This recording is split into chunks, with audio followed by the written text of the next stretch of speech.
ഞാൻ മുമ്പ് ഒരു വീഡിയോയില് സൂചിപ്പിച്ചിരുന്നു ട്രംപ് നെതന്യാഹു അടവ് നയം.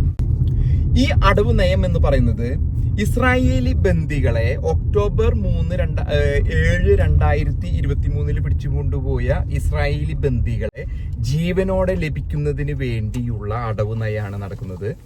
അതിനിടയില് ഹമാസ് ഒരു തടസ്സവാദം ഉന്നയിച്ച് ബന്ദികളുടെ കൈമാറ്റത്തിൽ തടസ്സം വന്നപ്പോൾ നെതന്യാഹുവും ട്രംപും സടകുടഞ്ഞെഴുന്നേൽക്കുന്നത് നമ്മൾ കണ്ടു. അതില് ഹമാസ് വരണ്ടുപോയി.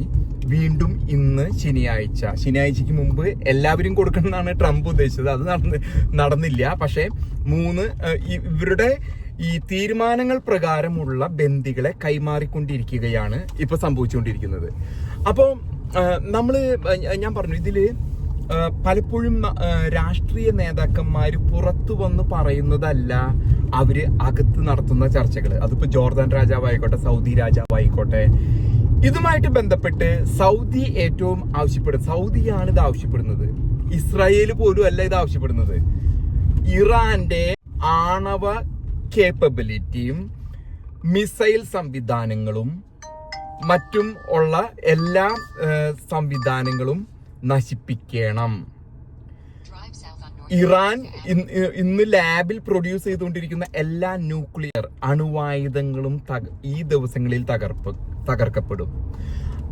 അതിന് കാരണം എന്ന് പറഞ്ഞാല് ഈ ജോ ബൈഡൻ പോകുന്നതിന് മുമ്പ് ഇത് ജേക്ക് സുള്ളിവാൻ എന്ന നാഷണൽ സെക്യൂരിറ്റി അഡ്വൈസർ, അമേരിക്കയുടെ നാഷണൽ സെക്യൂരിറ്റി അഡ്വൈസർ ജോ ബൈഡനോട് പറഞ്ഞിരുന്നു പോകാനായിട്ട് ഒരാഴ്ച ബാക്കിയുള്ളപ്പോൾ. കാരണം അത് മുതലെടുത്ത് ഇറാൻ ആണവ ശേഷി വർദ്ധിപ്പിച്ച ഒരു 4 ന്യൂക്ലിയർ ഹെഡ് ഉണ്ടാക്കാനായിട്ടുള്ള ഒരു തീരുമാനമായിരുന്നു. അപ്പൊ ജേക്ക് സുള്ളിവാൻ ബൈഡനോട് പറഞ്ഞു പോകുന്ന പോക്കിൽ ഇതും കൂടി തീർത്തിട്ട് പോവാം. പക്ഷേ ഡെമോക്രാറ്റിക് പാർട്ടി എന്നും ഇറാന്റെ കൂടെ നിൽക്കുന്ന ഒരു നയമാണ് സ്വീകരിച്ചത്. അത് ഒബാമയായിരുന്ന കാലഘട്ടത്തിലും ഒബാമ ഇറാന് ലിക്വിഡ് ക്യാഷ് 6-7 ബില്യൺ ഇവിടെ അമേരിക്കയിൽ പിടിച്ചു വെച്ചിരുന്ന ഇറാന്റെ പൈസ വിട്ടുകൊടുത്തു. അങ്ങനെ ഇറാനെ ഒരു ചേരിയാക്കി നിർത്തിയത് അമേരിക്കയിലെ ഡെമോക്രാറ്റിക് പാർട്ടി, ഒബാമയുടെ പാർട്ടി, ക്ലിന്റന്റെ പാർട്ടിയും ജോ ബൈഡനാണ്. എന്നാൽ അവരെ നശിപ്പിക്കേണ്ടതിന്റെ ആവശ്യം അമേരിക്കയെക്കാളും ഇസ്രായേലിനേക്കാളും കൂടുതലായിട്ട് സൗദി അറേബ്യയുടെ ആവശ്യമാണ്.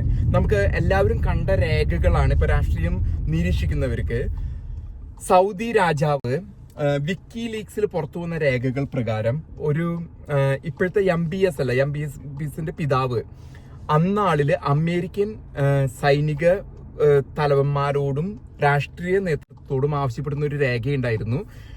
സാത്താന്റെ തല തല്ലി തകർക്കണം. അത് ഉദ്ദേശിച്ചത് ഇറാന്റെ ആണവശേഷി അമേരിക്ക നശിപ്പിച്ചു കൊടുക്കണം, ഇറാനെ അറ്റാക്ക് ചെയ്യണമെന്ന് കാലാകാലങ്ങളായിട്ടുള്ള ആവശ്യമാണ്. അത് വിക്കിലീക്സിലെ ഒരു രേഖയായിട്ട് പുറത്ത് വന്നത് നമ്മളെല്ലാവരും കണ്ടതാണ്. അപ്പോൾ ഇവരുടെ മത്സരം, അതായത് 93-94% ഇറാനിയൻസ് ഷിയകളാണ്.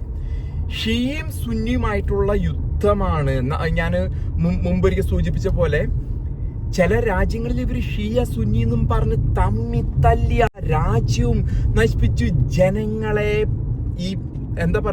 ഈയാമ്പാറ്റകളെ പോലെ കൊന്നൊടുക്കാണ് ഈ രാജ്യങ്ങൾ. എന്നിട്ട് സമാധാനത്തിന്റെ മതം ഷിയും സുന്നിയും തമ്മില്. ഇനിയോ ഐസിസ് എന്ന സംഭവം നമുക്കറിയാം. ഒബാമയുടെ കാലഘട്ടത്തില്, ഈ കാലഘട്ടത്തില് ഐസിസ് സുന്നിയുടെ വകയാണ്. അൽ ഖ്വയ്ദ, ഈ വക വിഭാഗങ്ങൾ, തീവ്രവാദ വിഭാഗങ്ങളൊക്കെ സുന്നി വകയാണ്. എന്നാൽ ഇവരെ ഒറ്റിക്കൊടുത്തത് മുഴുവനും ഇറാനിൽ നിന്നുള്ള ഷിയകളും നസറുള്ളയാണ്.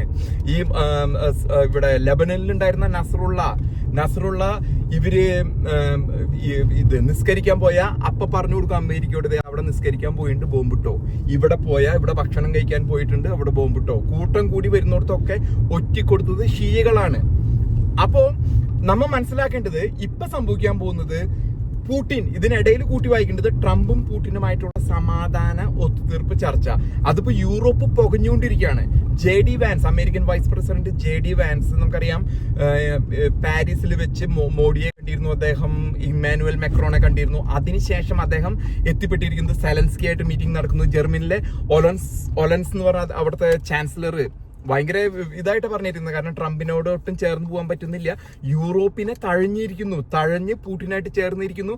ആദ്യമായിട്ട് ട്രംപും പുടിനും കണ്ടുമുട്ടാൻ പോകുന്നത് MBSന്റെ മധ്യസ്ഥതയിൽ. മനസ്സിലാക്കണം സൗദി അറേബ്യയുടെ പ്രാധാന്യം. അപ്പോൾ നമുക്ക് മനസ്സിലാക്കേണ്ടത് വ്യക്തമായിട്ടും ഇറാന്റെ ന്യൂക്ലിയർ കേപ്പബിലിറ്റി അടുത്ത ഏതാനും ദിവസങ്ങൾക്കുള്ളിൽ തകർക്കപ്പെടും. അതിന് ഈ ബന്ദികളുടെ മോചനവുമായിട്ട് ബന്ധമുണ്ട്. കാരണം സമാധാനപരമായിട്ട് അടവ് നയം ഉപയോഗിച്ച് ബന്ദികളെ ജീവനോടെ ലഭിക്കുക എന്നുള്ളതാണ്. അതിനുശേഷം ഈ ട്രംപ് ഈ നേരത്തെ പ്രഖ്യാപിച്ചതുപോലെ തന്നെ ഗാസ പിടിച്ചെടുക്കും. അവിടെ വലിയ മാറ്റങ്ങൾ വരും. അതിനൊക്കെ ഇൻവെസ്റ്റ് ചെയ്യാൻ പോകുന്നത് അറബികൾ തന്നെയാണ്. ഡമാക് പ്രോപ്പർട്ടീസ്, ഹുസൈൻ സജാവാല, ഇതുപോലെയുള്ള ഇൻവെസ്റ്റ്മെന്റുകൾ, ജോർദാന്റെ രാജാവ്, ഇവരൊക്കെ പാടി കൂട്ട് കമ്പനിയാണിത്. അപ്പൊ ഈ ഒരു വീഡിയോയിൽ ഞാൻ പറയാൻ ഉദ്ദേശിക്കുന്നത് ഇറാൻ ഈ അടുത്ത് തന്നെ ഇല്ലാതാകും. ന്യൂക്ലിയർ കേപ്പബിലിറ്റിയും ലാബുകളെല്ലാം തകർക്കും. ഇത്ര നാളും ഡെമോക്രാറ്റിക് പാർട്ടിയുടെ സംരക്ഷണയിലാണ് ഇറാൻ പോയിരുന്നത്. ഒബാമയുടെയും ബൈഡന്റെയും എല്ലാം അത് അവസാനിച്ചു. ലോകത്ത് വലിയ മാറ്റങ്ങൾ വന്നിരിക്കുന്നു. അപ്പൊ നമുക്ക് ഇനി അതിലേക്ക് നമുക്ക് നോക്കിക്കാണാം. എന്താണ് വരാൻ പോകുന്നത് എന്നുള്ളത് നമുക്ക് കാത്തിരുന്ന് കാണാം. എങ്ങനെയായിരിക്കും ഇറാന്റെ കേപ്പബിലിറ്റീസ് തകർക്കാൻ പോകുന്നത്, എന്താണ് ലോകത്ത് വരാൻ പോകുന്ന മാറ്റം, പുടിനും ട്രംപുമായിട്ടുള്ള ചർച്ച, ട്രംപ് ലോകത്ത് കൊണ്ടുവരുന്ന മാറ്റങ്ങൾ, വലിയ വലിയ മാറ്റങ്ങളാണ് അദ്ദേഹം കൊണ്ടുവന്നുകൊണ്ടിരിക്കുന്നത്. നമുക്ക് നോക്കിയിരുന്ന് കാണാം.